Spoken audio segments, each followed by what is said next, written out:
we're here in Workshop 17, Yes. one of the open spaces, this one with the V&A Waterfront. And we're talking about what we've learned so far along the line about co-working here in Cape Town, in Joburg and in Africa. Yeah, so 2 years learning at Workshop 17 and 5 overall with Open. Yeah. If you think about your experience, what stands out for you? So community overall is at the heart of what Open has been developing and growing over the years, and learning that there's no cookie cutter recipe for developing community in any one location. It differs so greatly from one to the other, and sort of not trying to so specifically curate something for the community, but allowing them to dictate their journey and create the space that works for them alongside us. So maybe to start, what did you try here that didn't work? We tried very sort of specific things like creating a breakfast that was curated around a particular topic for our members to discuss, thinking that it would bring a whole bunch of like-minded people together in a room to discuss things, which doesn't actually work. What happened? People shy away from being forced into an environment and put around a table with people that aren't necessarily familiar with. What we did find actually works a lot better is to have meaningful one-on-one conversations with people, and through that you develop a network of people who are quite like-minded, and then bringing them together in a more organic way than such a specifically directed way. Yeah. And your role, I think, is very crucial in that. What is the role? How would you describe what you do? It is connecting people, it's having conversations, it's understanding the needs and anticipating the requirements of our community, and finding a way to best connect them to their resources, which very often, and more often than not, is one another within the same space. Yeah. I think for me, one of the things that I've learned is actually how design of the space and layout of the space really impacts how people feel, but also how the community can develop.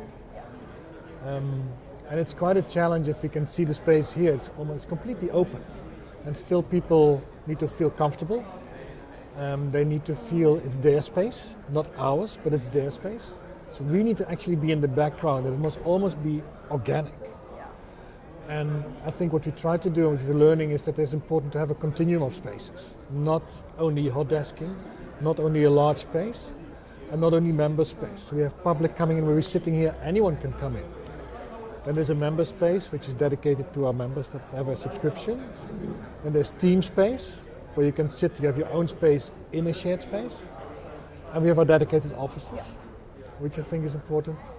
And in terms of community building, it's not for me about the people who are members and only in here. It's actually connecting those people to as many people as possible that could be of interest to them.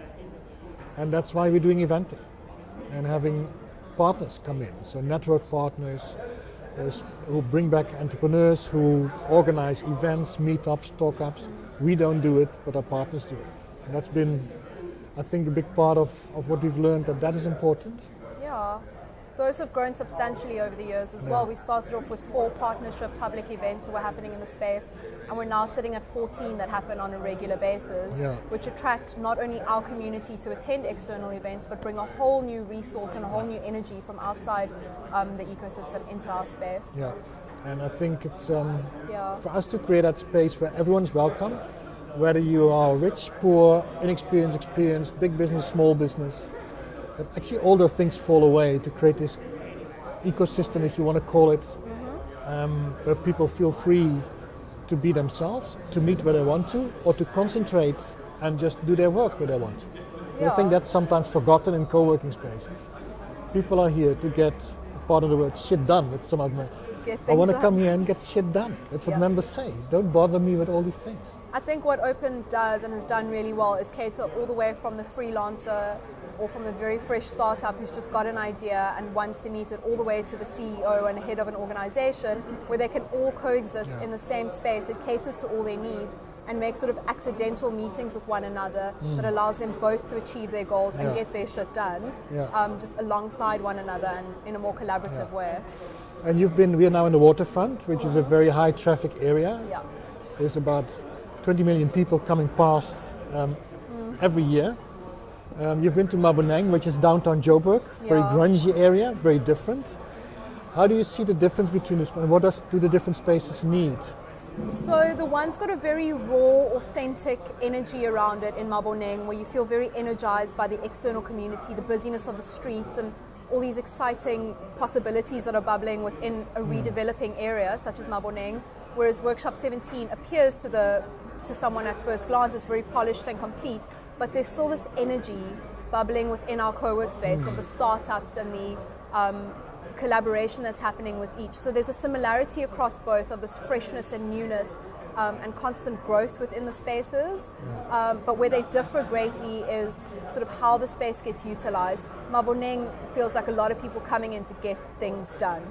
Joburg, I think, overall is very much people running and rushing around and getting things done, and there's this sort of harder drive to work, whereas Cape Town, our space has peak hours between 9 in the morning and 3 in the afternoon when most people are in, and there's a drop off around. So there's a lot more relaxation. So we like to give our members a lot more opportunity at Workshop 17 to do things around their own time, manage themselves in their own time, whereas Joburg seems more sort of driven on a daily basis.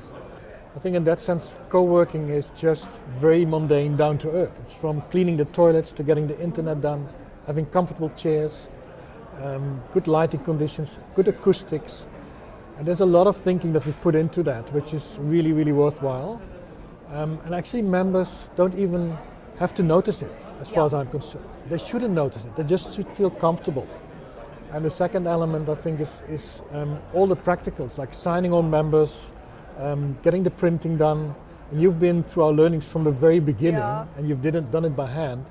Maybe you can share with how was it in the beginning and how is it now and what is important. What that means is having really good processes in place and really good systems and apps for us to run printing through, our booking system through, to make sure our team has onboarded everyone correctly. So it's a very practical task behind the scenes that our members are not aware of, and all they have is this environment that they can walk into and get everything done quite easily. What I hate about lots of online membership is that you can easily upgrade, but you can't downgrade. You need to call the call center. And I think we're trying to make both directions very easy for them, which is our principle. They should be in control. It should be about them. And all the mundane stuff they should almost not experience. Have to worry about. It's like going to a hotel. You don't have to worry about a clean bed or clean room or the shower working. So we're in the hospitality business, in essence. So what a hotel is to sleeping, we are to working. I think the last part about getting a business right in co-working is about your costing. What do we invest in? What don't we do invest in? We invest heavily in acoustics, but not a lot in shiny stuff and making it very look corporate. And the daily running, the team. Yeah, so happy team, happy space. As long as your team knows what they're doing, they know where they're going, and they know how to service and delight members and keep everyone happy, the space is going to run smoothly and give the member the sense of autonomy to exist in the space and make it their own. What are the things that you are glad that members are saying, and what are the things that members give us feedback on that we think we still have some work to do? I think I'm glad that members are saying that they've made meaningful connections in the space, that through our technology and through us as people within the space, we have such a large amount of space and such a large amount of public space as a portion of that, that there are missed opportunities for who is sitting in this cafe area right now that we can't keep a track of, and we don't know who's here, and it's a potential great connection for someone sitting on the other side of this glass pane. We have had, I've learned recently, we've had 15,000 people logging onto our network in 2 years' time.